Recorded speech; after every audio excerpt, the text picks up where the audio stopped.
Dobry wieczór Państwu, witam serdecznie wszystkich zebranych.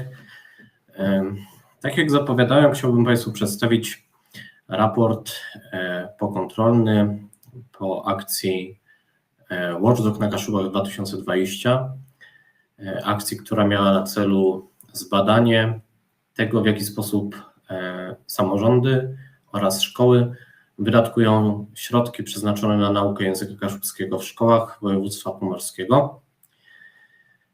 Raport ten znajduje się na stronie, którą znajdziecie Państwo zarówno w opisie tego filmu na YouTubie, a także w opisie, w pierwszym komentarzu na stronie wydarzenia, gdzie udostępniłem link do tej transmisji. Zachęcam Państwa do zadawania wszelkich pytań w komentarzach na YouTubie. Dużo łatwiej będzie mi na nie odpowiadać. Niestety nie mam kontroli nad tym, jakie komentarze będą pojawiać się na Facebooku. Wobec tego raz jeszcze zachęcam do udziału poprzez YouTube. Jeżeli Państwo skorzystaliście już z tych kilku minut, które były od początku transmisji, mogliście Państwo wejść na stronę i pobrać sobie w PDF-ie właśnie ten raport, o którym chciałbym Państwu dzisiaj opowiedzieć, chciałbym Państwu zaprezentować. Na początku chciałbym podziękować Fundacji dla Polski za wsparcie, które zostało mi udzielone w formie finansowej w ramach Funduszu Obywatelskiego imienia Henryka Wójca. Dzięki temu wsparciu udało mi się przeprowadzić tę akcję, no przynajmniej ostatnią część tej akcji. I dziękuję także dwóm organizacjom, które udzieliły mi wsparcia merytorycznego, to jest Kasiepści Jednoce oraz Sieci Obywatelskiej Watchdog Polska. Myślę, że dla mnie jest to nieoceniona pomoc, jaką otrzymałem ze strony tych organizacji.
jest raportu ogólnego.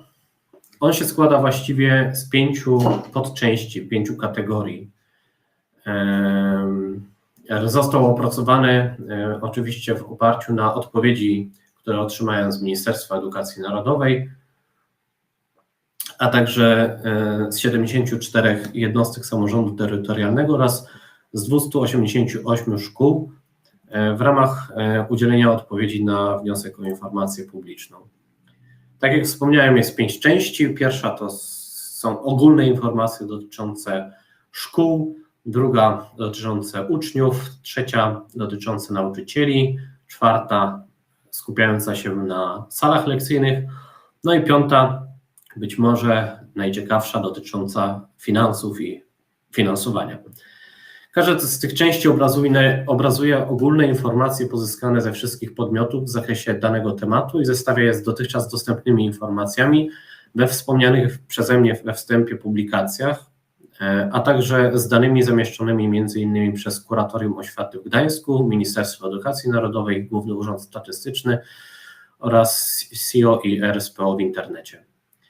Na potrzeby zapewnienia czytelności poniższego raportu przyjąłem następujące skróty, którymi będę posługiwał się w tym rozdziale oraz w ogóle w całym raporcie.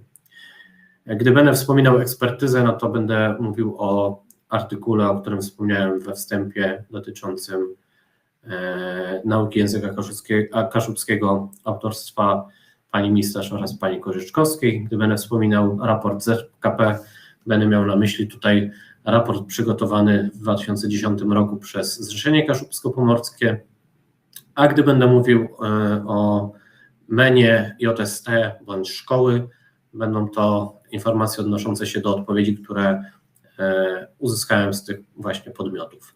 Szczegółowe informacje dotyczące poszczególnych szkół, liczby uczniów uczących się języka kaszubskiego w stosunku do łącznej liczby uczniów danej placówki, dostępności sal przeznaczonych wyłącznie na naukę języka kaszubskiego oraz finansowanie nauki kaszubskiego w szkole w stosunku do kwoty przekazanej przez MEN i organ prowadzący, a także do wysokości zakładanej przez MEN dodatkowej subwencji, która powinna być przekazana szkole, znajdują się w rozdziale 5, raport szczegółowy na stronie 38 niniejszej publikacji, czego nie będę akurat tutaj dziś szczegółowo omawiał. Z uwagi na ilość pozyskanych informacji dotyczących nauczycieli, organizacji nauki w grupach klasowych, wyposażenia sal lekcyjnych i szczegółowego wydatkowania subwencji, informacje te znajdują się wyłącznie w ogólnym zestawieniu poniżej. W trakcie opracowywania tego raportu powstała także mapa interaktywna, która nosi identyczny tytuł Może to na Kaszubach 2020 i zawiera ona informacje zebrane w 5. rozdziale, raport szczegółowy. Jeżeli macie Państwo teraz możliwość, chęć, można oczywiście sobie tę mapę uruchomić, można ją sprawdzić wcześniej. Tutaj na obrazku widnieją akurat te szkoły, które odpowiedziały na zielono, te, które nie odpowiedziały, są oznaczone na czerwono. W ramach omówienia tego chciałbym może pokrótce na chwilę uruchomię Państwu tę mapę, żeby jeszcze pokazać jej inne opcje. Mamy tutaj także kolor żółty, są to jednostki samorządu terytorialnego, było ich 74. Oczywiście mapę można otworzyć zarówno w przeglądarce internetowej na komputerze, ale także w aplikacji Google Maps w telefonach. Mamy tutaj listy dotyczące szkół, które są listami ustawionymi względem alfabetu samorządów, pod które one podlegają. Oraz niżej mamy samorządy, które są już alfabetycznie. Przykładowo mamy gminę Bożytuchą, gdzie możemy przeczytać, jaką kwotę gmina otrzymała z MEN, jaką przekazała do szkół, ile to procentowo oraz jakiej informacji szkoła udzieliła, jeżeli był jakiś komentarz, przykładowo w gminie Bożytuchą. Przekazano mi, że Urząd Gminy nie posiada informacji dotyczącej liczby uczniów uczęszczających na lekcje języka kaszubskiego w roku szkolnym 2018-19 oraz wysokości środków w ramach dofinansowania nauki kaszubskiego w tym samym roku. No i możemy sobie tutaj przybliżyć, mamy tutaj gminę Bożytuchom i w tej gminie możemy oczywiście sobie sprawdzić, jak wyglądały te wydatkowania w poszczególnych szkołach. Przykładowo w szkole podstawowej w Bożytuchomiu mieliśmy w tym roku szkolnym 2018-19 167 uczniów i samorząd przekazał tej szkole według deklaracji, według odpowiedzi samorządu 1 000 000 złotych, 13 746 złotych i 40 groszy. Tymczasem szkoła powinna była otrzymać 202 730 zł i 37 groszy. No i kwota, którą szkoła wydatkowała na Kaszubski, jest tutaj nieokreślona, ponieważ szkoła nie udzieliła informacji w tym zakresie. Zamiast podania kwoty napisano wyłącznie, że trudno wyodrębnić kwotę subwencji. Gdy są czerwone szkoły, no to mamy, że brak odpowiedzi na wniosek ze szkoły. Wszystkie samorządy odpowiedziały na wniosek, aczkolwiek nie wszystkie udzieliły odpowiedzi w zakresie wydatkowania. To też mamy wówczas informację, że brak danych w odpowiedzi z gminy. No ale możemy oczywiście porównywać także takie, gdzie mamy wszystkie informacje uzyskane, na przykład ze szkoły w Borczu. No to możemy tu porównywać tak kwoty zadeklarowane przez gminę, jaką gmina przekazała do szkoły, kwotę, jaką szkoła otrzymała z gminy według szkoły, no widzimy, że jest różnica. Kwotę, jaką powinna uzyskać, to będę omawiał w piątej części, no i kwotę, jaką szkoła ostatecznie wydała na język kaszubski. Widzimy, że troszkę się to różni. No, jeżeli chodzi o prezentację tej mapy, mniej więcej tak to wygląda. I jeżeli chodzi o kwestie dalsze dotyczące raportu,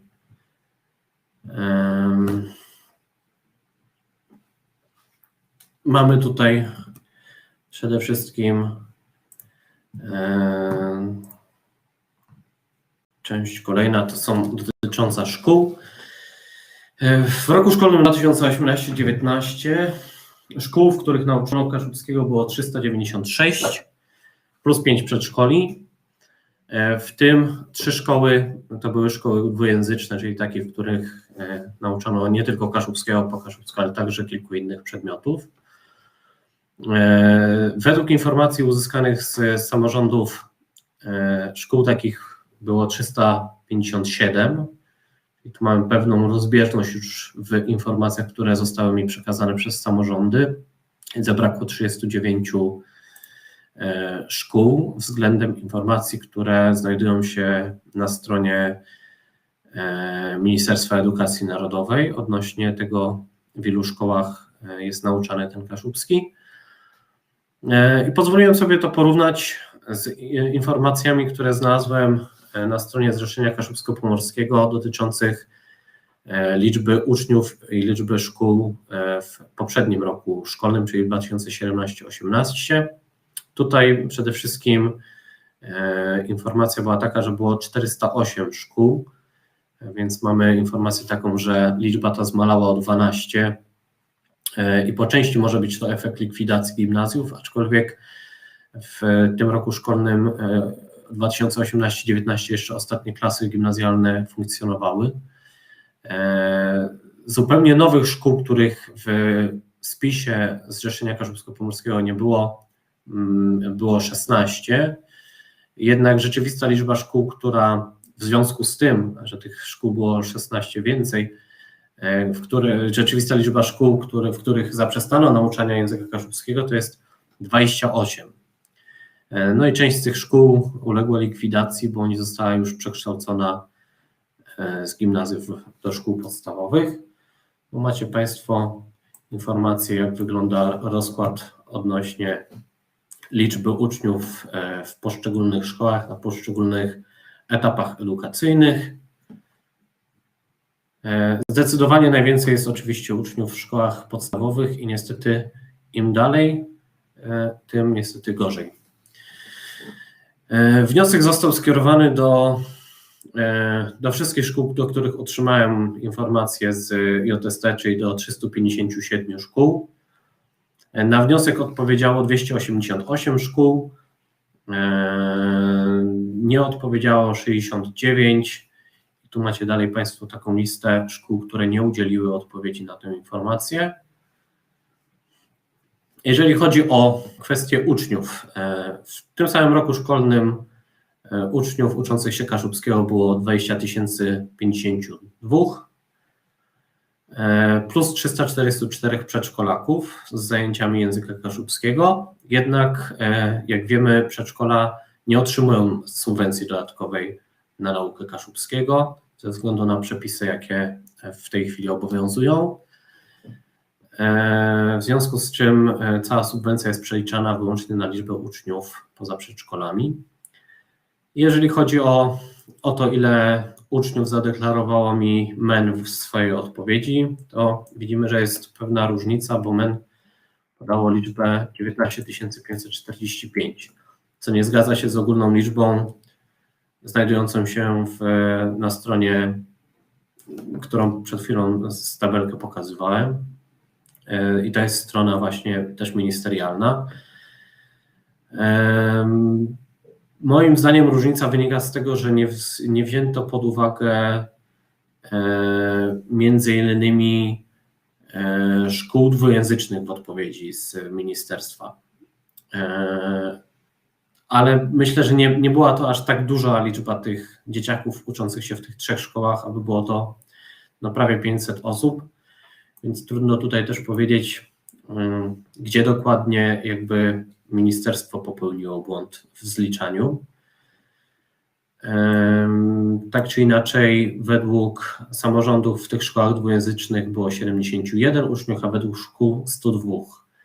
Tutaj też widzimy, że te odpowiedzi się względem siebie różniły. No jeżeli chodzi o samorządy zadeklarowały, że uczniów było 19 048, czyli prawie o 1000 mniej niż znajduje się w systemie. Należy jednak brać, próbowałem tutaj też policzyć, ilu uczniów zadeklarują szkoły. Niestety nie wszystkie szkoły odpowiedziały mi na wniosek, więc nie próbowałem nawet szacować pod tym kątem ogólnej liczby uczniów i tutaj nie podawać, jaką liczbę podały wszystkie szkoły. Jednak postanowiłem spróbować przeliczyć w tych szkołach, które udzieliły mi odpowiedzi i jak to wygląda względem informacji, które dotyczących tych szkół uzyskałem z samorządów. Samorządy odpowiedziały, że w tych 288 szkołach uczy się kaszubskiego 15 288 uczniów. Z kolei szkoły zadeklarowały, że tych uczniów jest ponad 200 więcej.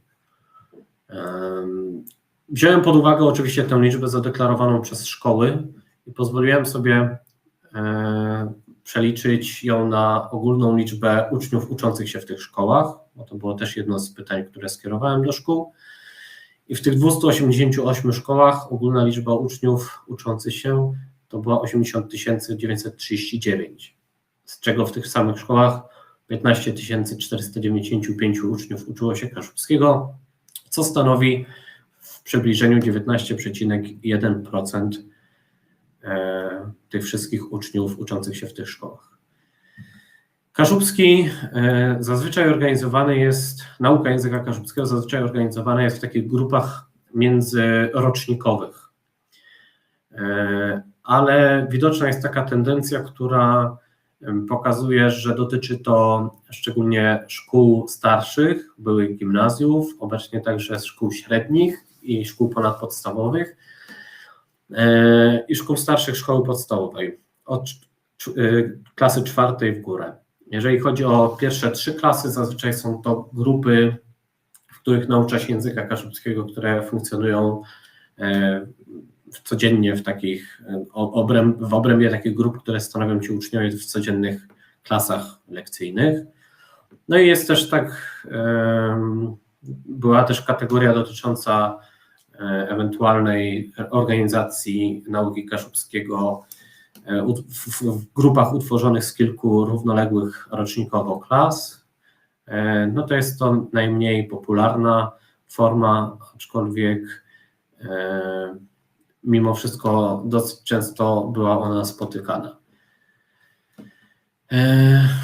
Jednak trzeba wziąć pod uwagę, że w tej ankiecie szkoły wskazywały na kilka możliwości, tak? Bo jeżeli na przykład w klasach w edukacji wczesnoszkolnej organizacja była w ramach jednej grupy, a w starszych klasach były to grupy łączone, no to te odpowiedzi jakby się troszkę rozmijały i stąd tutaj nie będziemy mieli 100%, ale tu opracowałem dokładnie procentowo, jak odpowiadano na poszczególne formy organizacji nauki w klasach. No i widzimy, że najpopularniejsza jest znowuż ta forma A, czyli wyłącznie w obrębie grup, w których naucza się innych przedmiotów, ale gdy zsumujemy wersję z mieszaną, no to tej C jest mimo wszystko najwięcej.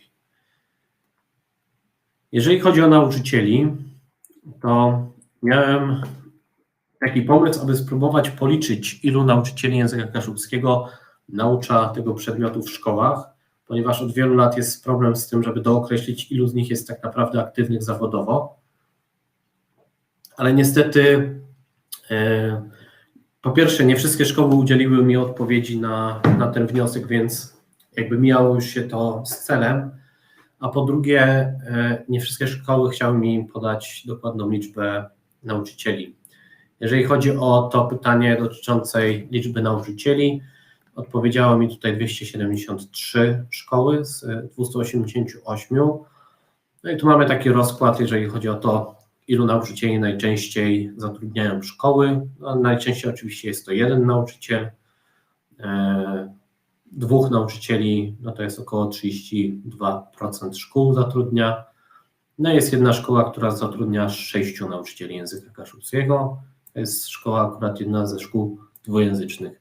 O inne pytania, o które pytałem w tej części dotyczącej szkół, to była kwestia nauczania innych przedmiotów przez kaszubistów, podejmowane sposoby dokształcenia w zakresie nauki kaszubskiego i posiadane uprawnienia do nauki tego przedmiotu. Co jest dalej?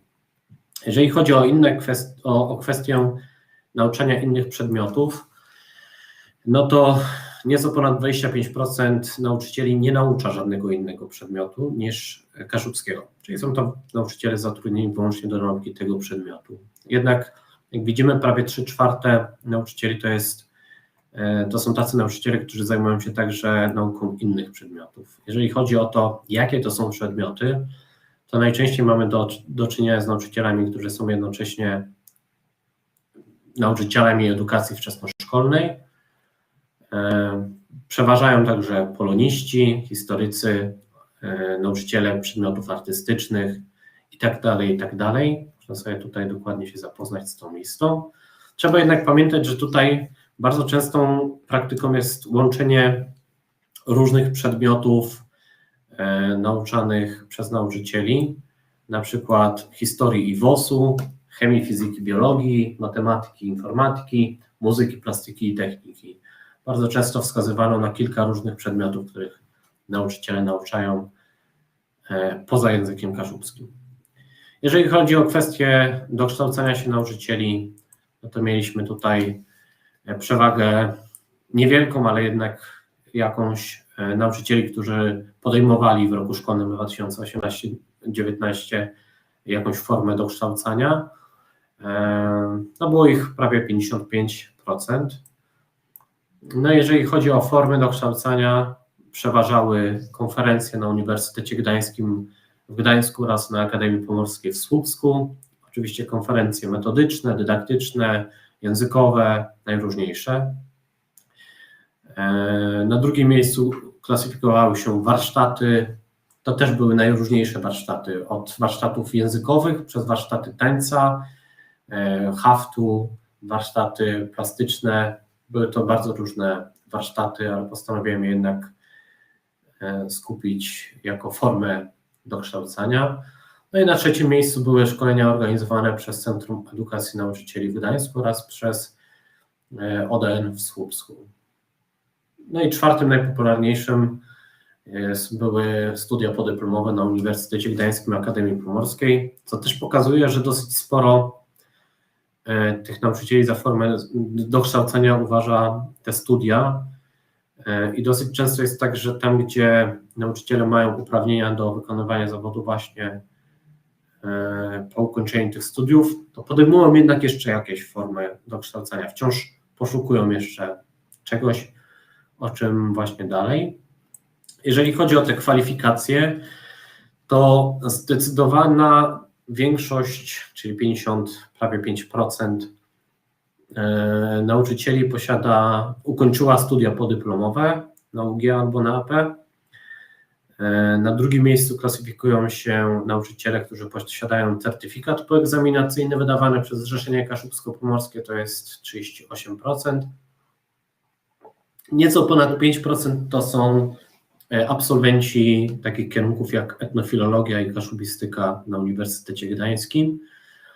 No i jest tam też niewielki procent, około 2% nauczycieli, którzy otrzymali pozwolenie kuratorium oświaty na wykonywanie tego zawodu. Bardzo często są to nauczyciele, którzy są w trakcie realizacji studiów podyplomowych z nauczania języka kaszubskiego i podejmują już po prostu praktykę w szkołach.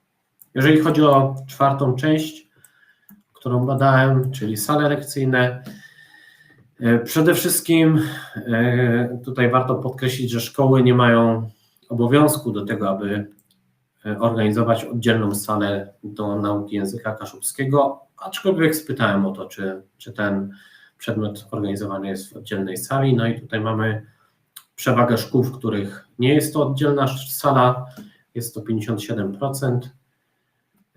No jeżeli chodzi o wyposażenie tych sal, jest ona najróżniejsze. Tutaj była też forma ankiety, która miała wiele możliwości udzielenia odpowiedzi i zaznaczenia wielu elementów. Najczęstszymi elementami, które występują w salach, no to jest oczywiście komputer stacjonarny i laptop.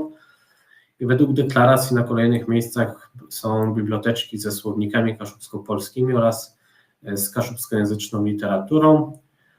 No i dalej mamy różne elementy dotyczące, powiedziałbym, takiego wyposażenia ogólnego, jak odtwarzacz CD, DVD, tablice interaktywne. Pozwoliłem sobie dalej to rozbić na dwie takie kategorie, jak wyposażenie ogólne oraz takie specjalistyczne, dostosowane do potrzeb, wyłącznie do potrzeb nauki języka kaszubskiego, ale pomijające jakby te ogólne rodzaje komputer, telewizor, ekran, zrzutnik. No i tu można będzie się zapoznać z tym dokładnie, jak wyglądały, czego mamy najwięcej, czego jest mniej. Zachęcam Państwa w wolnej chwili.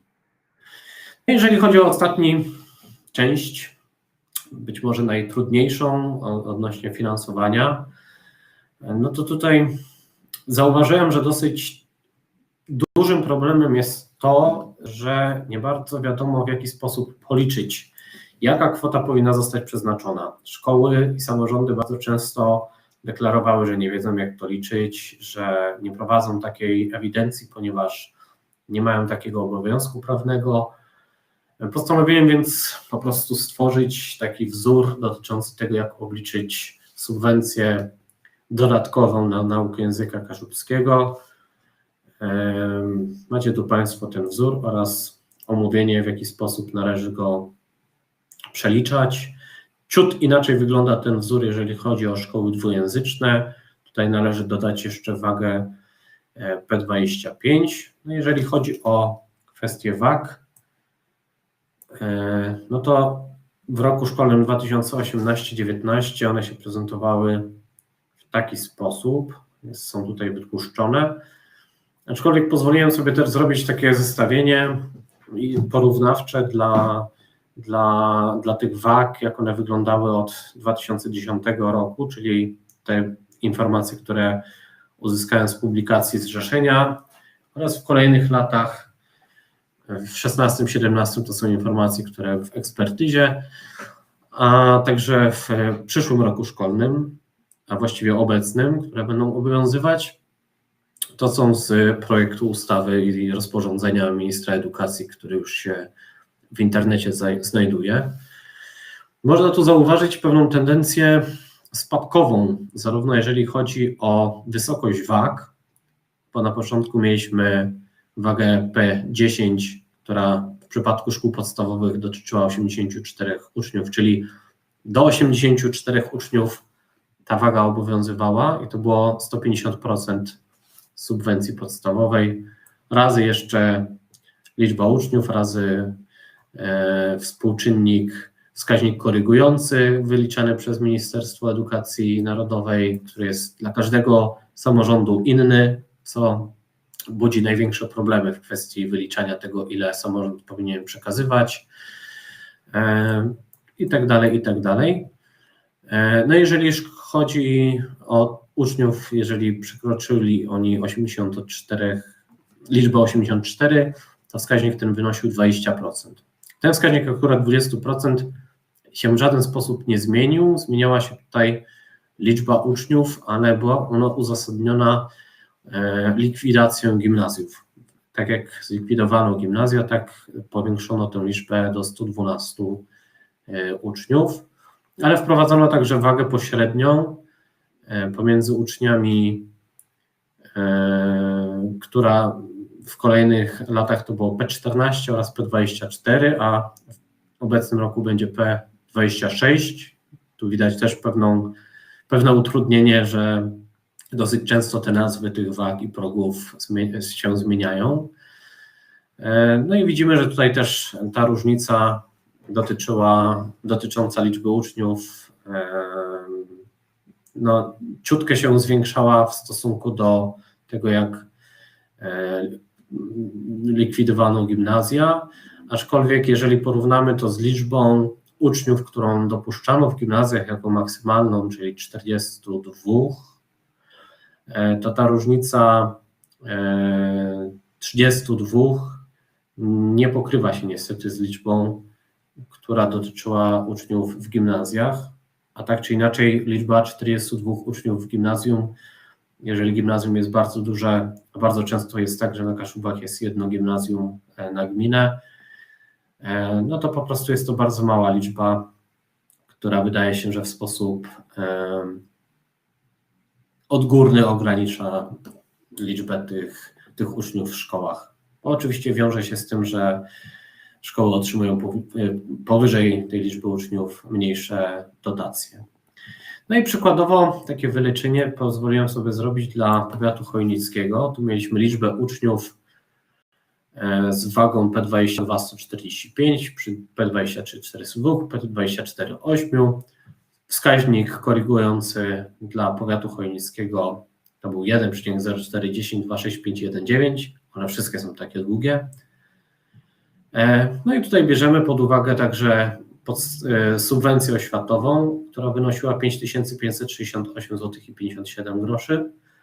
Ją mnożymy przez wskaźnik korygujący, przez liczbę uczniów oraz wysokość wagi przy danym progu, czyli dla P22 jest to 0,2, dla P23 jest to 1, dla P24 jest to 1,3. No i tutaj łączna kwota wychodzi, którą otrzymać powinno z Ministerstwa Starostwo Powiatowe w Chojnicach, to 471 878,16 groszy. Tak mniej więcej można wyliczać to, jeżeli chodzi o kwoty otrzymywane przez samorządy i jakie samorządy powinny przeznaczać na tę naukę do szkół. Oczywiście dalej mam omówienie tego, jak wygląda konkretnie dla poszczególnej szkoły względem liczby uczniów, jaką kwotę powinno przeznaczyć się dalej. Tak, jeżeli chodzi o kolejną część, no to była kwestia progów, a liczby uczniów w szkołach. No to mieliśmy tutaj kwestię progu tego najniższego, czyli P24, który wynosił w szkołach podstawowych, już momencik, mówię Państwu, wynosił P24 do 80 uczniów, no to takich szkół jest zdecydowanie najwięcej i to jest widać, że stanowią te szkoły ponad 80% wszystkich szkół, w których szkoły próbują nie przekroczyć tego progu. Zrobiłem też takie porównanie i spróbowałem zebrać te wszystkie szkoły, które nie przekraczają progu albo są na bliskiej granicy tych 80 uczniów. No to w przypadku takich szkół jest 42, to stanowi około 12%. Takie szkoły, które są na granicy progów P24 i P23. A jeżeli chodzi o szkoły średnie, to tylko 3 szkoły przekraczają te progi. Mamy tam więc ograniczenie bardzo duże do tych 42 uczniów. Jeżeli chodzi o kwestie dalsze, o które pytałem, no to pytałem m.in. o to, czy Kuratorium Oświaty z Gdańska przeprowadzało jakieś kontrole w szkołach. No to żadna szkoła nie zadeklarowała. Kontrole dotyczące wydatkowania subwencji na naukę Kaszubskiego, no to żadna szkoła nie zadeklarowała wydatkowania takich, nie zadeklarowała kontroli z kuratorium. I pytałem także o to, ile tych szkół dwujęzycznych posiadamy i tutaj informacje pokryły się z informacjami dostępnymi w sieci. Zdecydowana większość, czyli 98,9% szkół, to są szkoły, które nie są dwujęzyczne. Jeżeli chodzi o kwestię wydatkowania środków na naukę języka kaszubskiego, już będę przechodził do kolejnej części, możemy zauważyć, że jest taka pewna tendencja do nieprzekazywania środków przez samorządy oraz następnie niepotrafienia wykorzystywania tych środków albo określenia tych środków przez szkoły. Jeżeli chodzi o samorządy, no to ze 100% kwoty, którą MEN przeznaczyło, około 36,7% tej kwoty nie trafiło z samorządów do szkół. W dalszej części pomiędzy szkołami a powiedzmy nauczycielami języka kaszubskiego gdzieś nie trafiają na ten ostateczny cel, czyli na naukę kaszubskiego, środki też w okolicach 30%, 33,1%, no i około 30% to jest kwota, która ostatecznie faktycznie na ten kaszubski trafia. MEN przeznaczyło na naukę kaszubskiego w roku szkolnym 2018-19 133 859 875 zł. Jeżeli chodzi o kwestię samorządów, które nie rozliczają tej subwencji, no to 17 samorządów zadeklarowało w odpowiedzi, że nie rozlicza, więc jeżeli chodzi o finanse, które otrzymały te samorządy z MEN, to było 22 miliony złotych. Tutaj no, trudno powiedzieć, co się z tymi pieniędzmi dzieje na etapie tych samorządów, ponieważ nie miałem na temat tego żadnych informacji. Jeżeli chodzi o kwotę przekazaną z MEN do pozostałych samorządów, które udzieliły informacji i które zadeklarowały, że rozliczają te subwencje, no to mieliśmy tu do czynienia ze 111,5, nieco ponad pół miliona złotych. No i próbowałem tutaj wyliczyć mniej więcej, jaką kwotę z tej właśnie kwoty ostatecznie wydaje się na język kaszubski w szkołach. Jaka kwota trafia do samorządów, z samorządów do szkół. Tutaj pojawił się pierwszy problem, ponieważ 72 szkoły spośród tych samorządów, które rozliczają, nie podały kwoty, którą otrzymały z samorządów. Musiałem wobec tego wykluczyć jakby tę kwotę. co zeszło do 42 715 tysięcy złotych. Ta kwota została przekazana do szkół według samorządów. Z kolei samorządy zadeklarowały, że otrzymały 29 190 tysięcy złotych.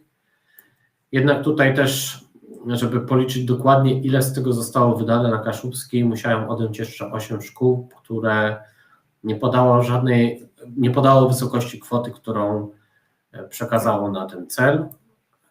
No i tutaj po wykluczeniu ostatecznie 80 szkół mamy takie porównanie, że z samorządów do wszystkich pozostałych szkół, w przypadku tam, gdzie samorządy oraz szkoły liczą, ile wydatkują na Kaszubski, z samorządów popłynęło 38 milionów złotych, szkoły zadeklarowały, że otrzymały 25,5 miliona złotych, a jednocześnie zadeklarowały, że wydały na Kaszubski nieco ponad 18 milionów złotych, co stanowi 30% tej kwoty, którą właśnie dla tych szkół przeznaczyło Ministerstwo Edukacji Narodowej. Jeżeli chodzi o ogólną tendencję wydatkowania z wszystkich informacji, jakie pozyskałem, gdzie powiedzmy zestawiłem już wszystkie informacje bez próby zidentyfikowania tego, jak to w poszczególnych szkołach wygląda, no to po takich ogólnych kwotach ta kwota wydatkowana przez szkoły na Kaszubski z ogólnej kwoty niewiele się różni, ona też jest w granicach 30-32%. Jeżeli chodzi o wydatki poniesione przez szkoły z tytułu nauki języka kaszubskiego, no to najczęstszym wydatkiem to była organizacja wycieczek szkolnych oraz na drugim miejscu pensje dla nauczycieli uczących języka kaszubskiego. No tu można zapoznać się także z różnymi innymi wydatkami, które szkoły ponosiły. Z takich najmniej oczywistych były na przykład remont sal i zakup mebli do tych sal, ale także na przykład stypendia uczniowskie. To jest dosyć popularna forma wydatkowania tych pieniędzy na naukę kaszubskiego, którą w okolicach Bytowa się stosuje, gdzie w szkołach funduje się stypendia dla tych uczniów. Żeby jednak zobrazować, jak to wydatkowanie wyglądało w poszczególnych samorządach, przygotowałem też takie zestawienie dotyczące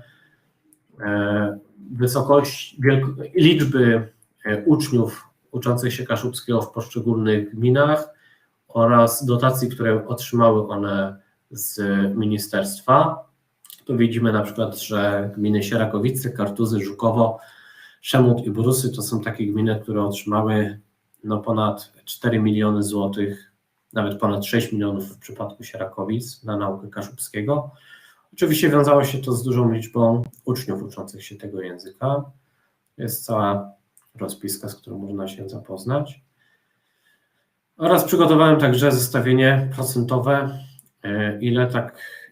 ile gminy zadeklarowały, że przekazały na naukę kaszubskiego. No tu mamy trochę rozbieżne te deklaracje pod względem liczby z poprzedniej tabelki, gdzie widzimy, że tutaj jakby nie widzimy tych, które otrzymały największej kwoty na przedzie, ale widzimy tutaj też procentowy rozkład gmin, które przekazywały te środki. Możemy zauważyć, że całkiem sporo tych gmin jest gdzieś w okolicach 100%, a przynajmniej deklaratywnie. Jest też część gmin, które jeszcze jakieś środki poza otrzymanymi z ministerstwa przekazują na ten cel. No i w przypadku 4 gmin, to jest gminy Kościerzyny, gminy Luzino, gminy Wejherowo oraz gminy miejskiej Lęborg, nie udało mi się uzyskać tutaj żadnych informacji dotyczących wydatkowania ani z gmin, ani ze szkół. Więc to są takie 4 gminy, do których danych niestety żadnych nie posiadam. No i jeżeli chodzi o kwoty przeznaczone do szkół przez samorządy procentowo, widzimy, że tutaj w okolicach 100% mamy tak naprawdę nieco powyżej 50% szkół, które przekazywały 100% bądź więcej, albo od 75% do 100%. Dalej mamy taki rozkład odnośnie tego, jak to procentowo wyglądało. No i widzimy tutaj na przykład, że 25% przekazuje mniej niż 25% środków otrzymanych z MEN do szkół.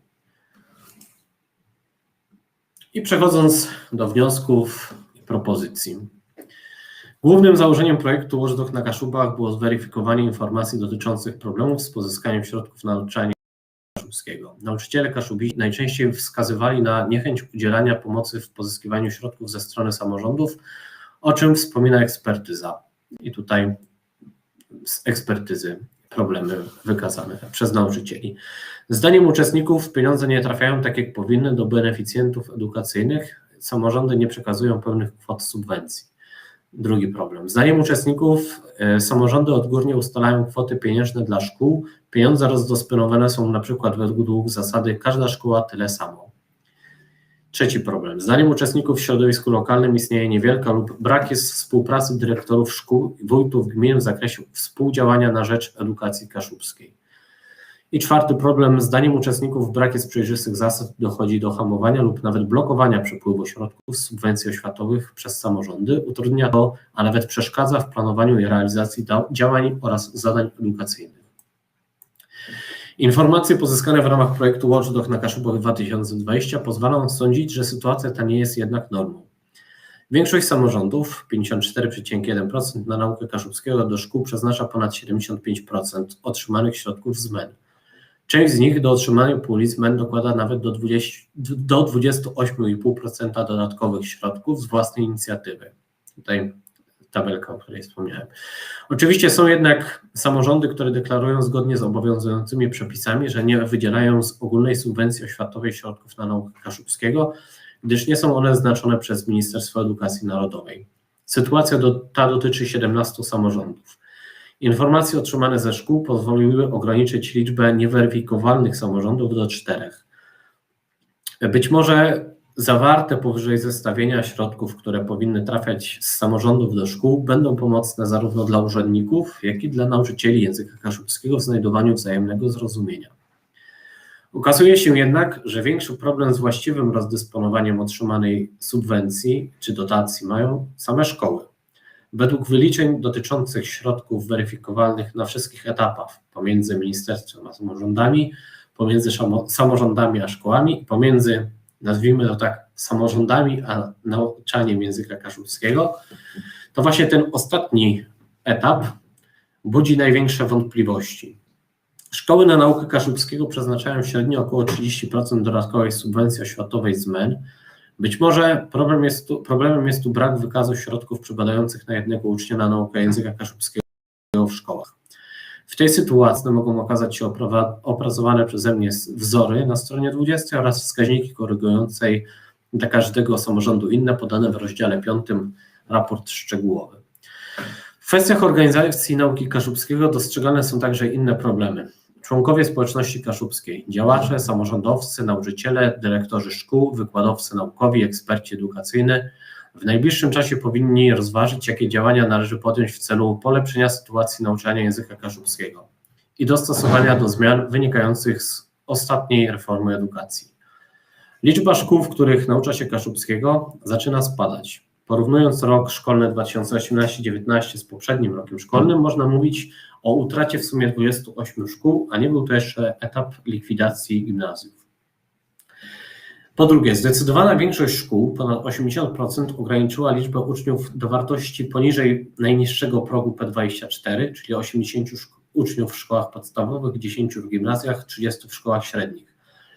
Liczba uczniów w 15% podstawowych znajdowała się na granicy progów P24, P22, natomiast w szkołach średnich tylko 3 szkoły przekroczyły te progi. Niskie wartości progów stanowią zagrożenie dla zwiększenia liczby uczniów w szkołach średnich i uniemożliwiają uruchomienie klas z nauką języka kaszubskiego na tym etapie edukacyjnym. Średnia liczba uczniów uczących się kaszubskiego w szkołach wynosiła 19,1% ogólnej liczby uczniów placówek objętych badaniem, co pokazuje, że wciąż nie wykorzystuje się ich pełnego potencjału. Mała liczba uczniów uczących się kaszubskiego w szkołach przekłada się na organizację zajęć.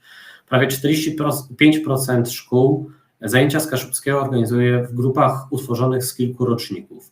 O ile jest to zrozumiałe w małych szkołach, gdzie w podobny sposób organizuje się naukę tego także innych przedmiotów, o tyle w większych szkołach może być to problematyczne zarówno dla uczniów, jak i dla nauczycieli, począwszy od doboru podręczników, przez ustalenie planu lekcji, na realizacji podstawy programowej kończąc. Sytuacja ta dotyczyła najczęściej starszych klas szkoły podstawowej, gimnazjów i szkół średnich. Zastanawiająca jest więc efektywność nauki języka kaszubskiego na tych etapach. Ponad 45% nauczycieli nie podejmuje żadnych form rozwijania swoich umiejętności w zakresie nauki języka kaszubskiego. Pozostali najchętniej uczestniczą w szkoleniach i warsztatach doskonalących umiejętności językowej, co pokrywa się z postulatami wyrażonymi przez nich w ekspertyzie. Należy przeprowadzić dokładną ewaluację potrzeb, która pozwoli nie tylko ustalić liczbę kaszubistów aktywnych zawodowo, ale także zapewni im rozwój, dostosowując narzędzia do obecnych wymogów. Najczęstszym wydatkiem ponoszonym z tytułu nauki kaszubskiego przez prawie 93% szkół jest organizacja wycieczek szkolnych. Należy niezwłocznie wypracować propozycje dla szkół dotyczące poszerzenia wariantów wydatkowania środków otrzymanych na język kaszubski, co ma szczególne znaczenie w panujących obecnie warunkach epidemiologicznych i realizowanej przez Szkołę Edukacji Zdalnej. Powyżej pozwoliłem sobie wskazać tylko te problemy, które uważam za problemy potrzebujące natychmiastowej reakcji. Mam nadzieję, że niniejszy raport przyczyni się do poszukiwania rozwiązań służących rozwijaniu nauki języka kaszubskiego i jego nauki w szkołach także na innych płaszczyznach. Jeżeli chodzi o kwestię prezentacji Państwu raportu, właściwie jest to z mojej strony tyle. Jeżeli chodzi o Państwa pytania, to spróbuję tutaj jakoś Państwu odpowiedzieć. Poszukuję pytań.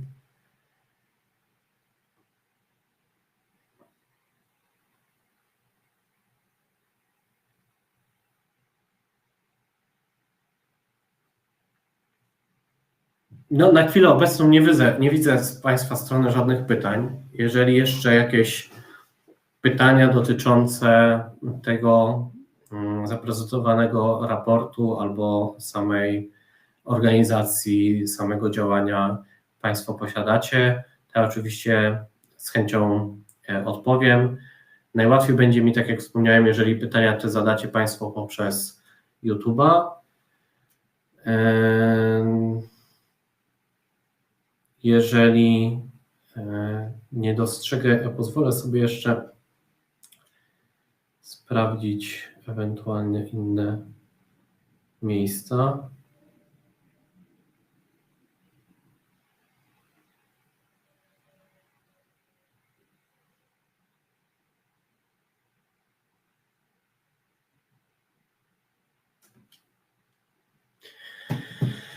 No dobrze, proszę Państwa, jeżeli...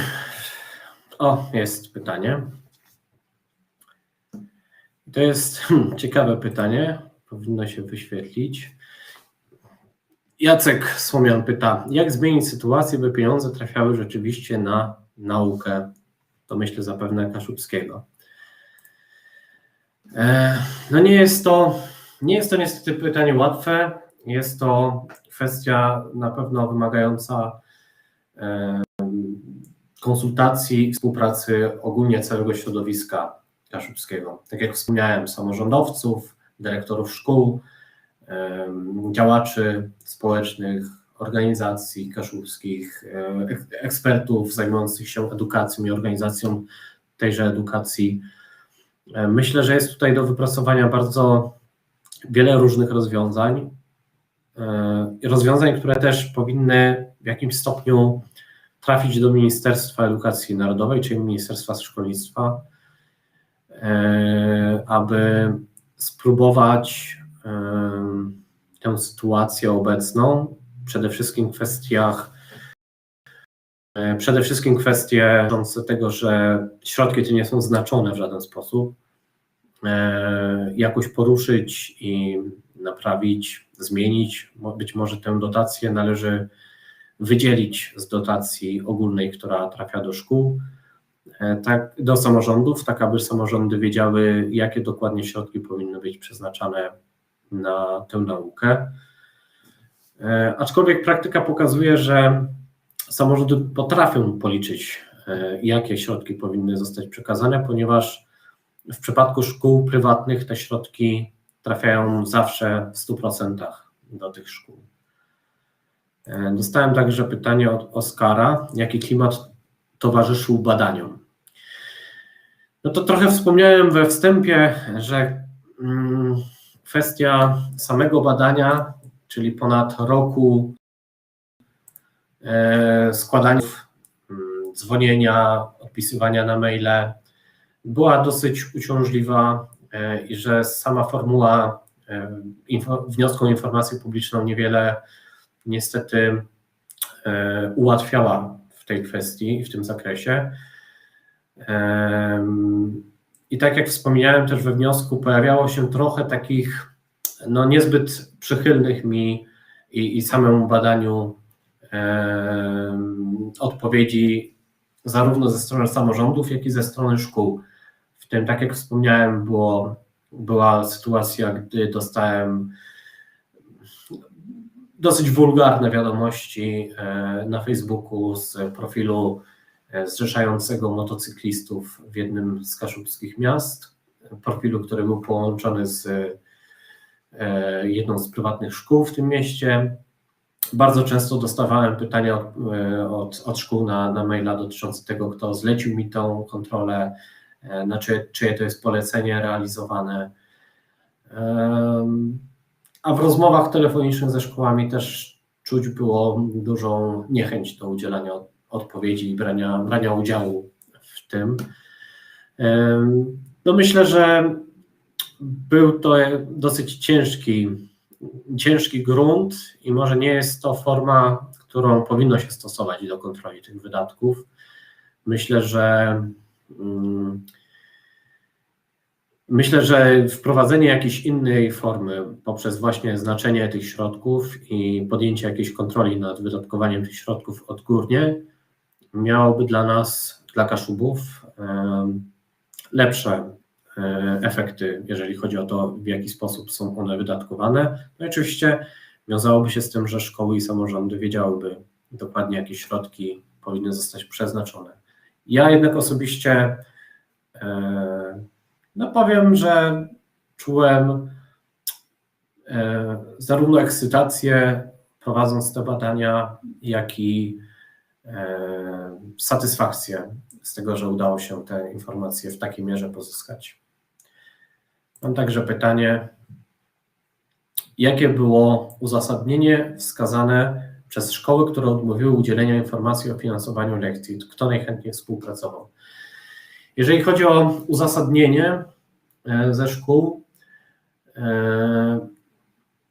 najczęściej wskazywano na to, że te środki po prostu nie ma obowiązku do wyliczenia tych środków. Ja pozwolę sobie tutaj przybliżyć raz jeszcze raport i pokażę tutaj na przykładzie gminy, w opracowaniu na przykładzie gminy Sierakowice, która jest jedną z takich gmin, gdzie żadna szkoła nie chciała, mimo że udzielały tych odpowiedzi, no to nie padały tutaj żadne odpowiedzi, natomiast wszystkie szkoły przesyłały taką samą informację, można sobie to dokładnie sprawdzić, która brzmiała: szkoła nie prowadzi odrębnej ewidencji poza planem finansowym ustalonym na dany rok budżetowy, plan na poszczególnych paragrafach nie uwzględnia wyżej wspomnianego podziału. To jest jedna z przykładowych odpowiedzi. Szkoły z szczegółowymi odpowiedziami ze strony szkół, jeżeli chodzi o odmowy udzielenia informacji w tym zakresie, no to można zapoznać się właśnie przeglądając tę część. I tu mam nadzieję, że uda się też znaleźć jakieś takie odpowiedzi dotyczące tego. No oczywiście bardzo często szkoły i samorządy powoływały się na to, że po prostu nie ma takiego obowiązku prawnego i ministerstwo tego nie wymaga. Jeżeli chodzi o to, kto najchętniej współpracował, no to mógłbym powiedzieć, że najchętniej po prostu najlepiej informacje uzyskiwało się z Ministerstwa Edukacji Narodowej. W przypadku szkół była to dosyć uciążliwa współpraca. W przypadku samorządów miałem być może takie 2 samorządy, które nie chciały początkowo udzielić tej informacji, wymagały ode mnie dodatkowych pism i wyjaśnień, ale ostatecznie wszystkie odpowiedziały. Otrzymałem też pytanie od, zdaje się, Darka Szymikowskiego, albo przekazane przez Darka. Co się dzieje dokładnie z finansami w Tczewie?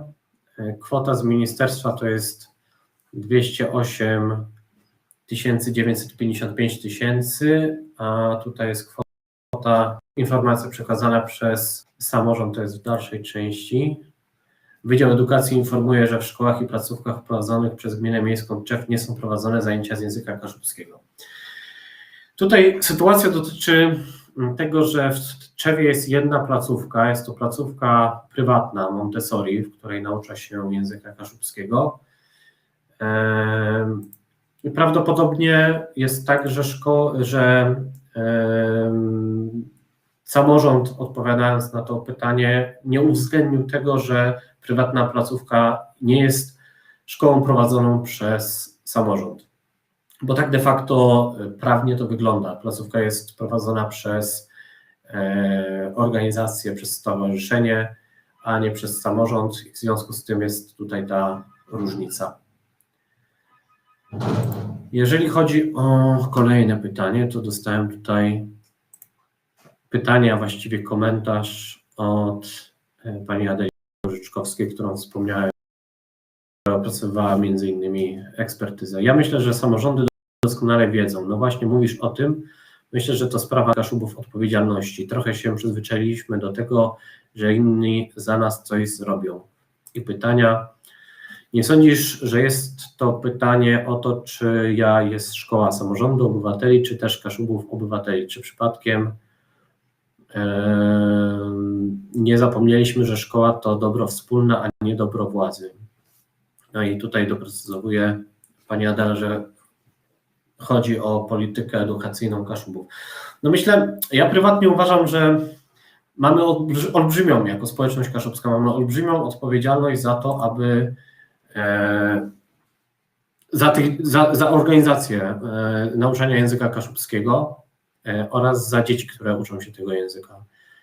Za to, aby ten język był właściwie nauczany i te środki były właściwie wydatkowane w szkołach.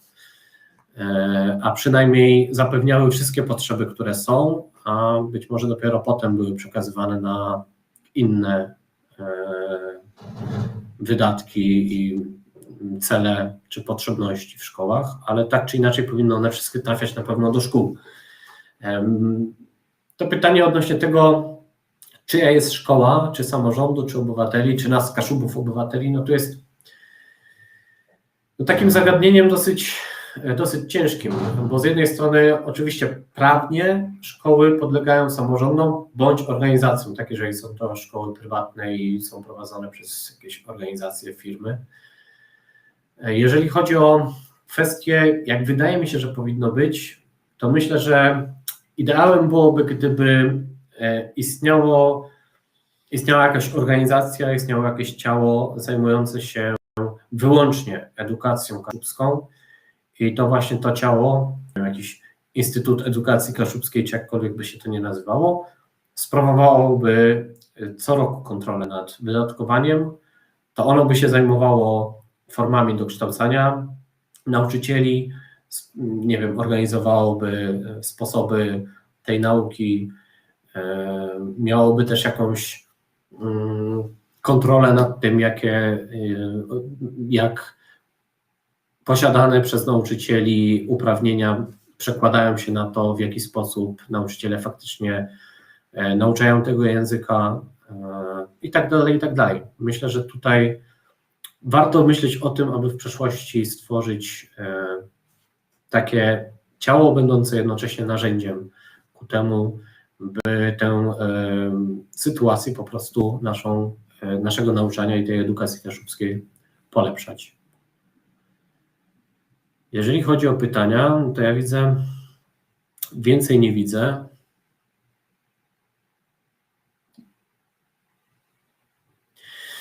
Także mogę, w tej chwili chyba tylko będę przechodził już do zakończenia tego spotkania. Ja oczywiście Państwa zachęcam do pobrania sobie tego raportu. Znajduje się w opisie filmu na YouTubie link do raportu.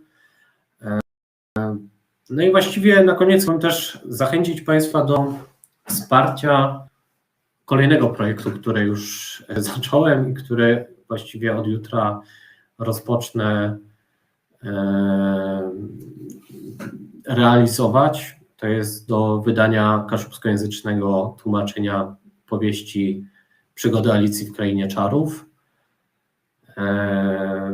Z tej okazji w dniu dzisiejszym uruchomiłem zrzutkę. Jeżeli macie Państwo ochotę wesprzeć tę akcję, to działanie, wydanie tej książki, a przy okazji zakupić taką książkę dla siebie, to zachęcam, również w opisie tego filmu jest link do zrzutki.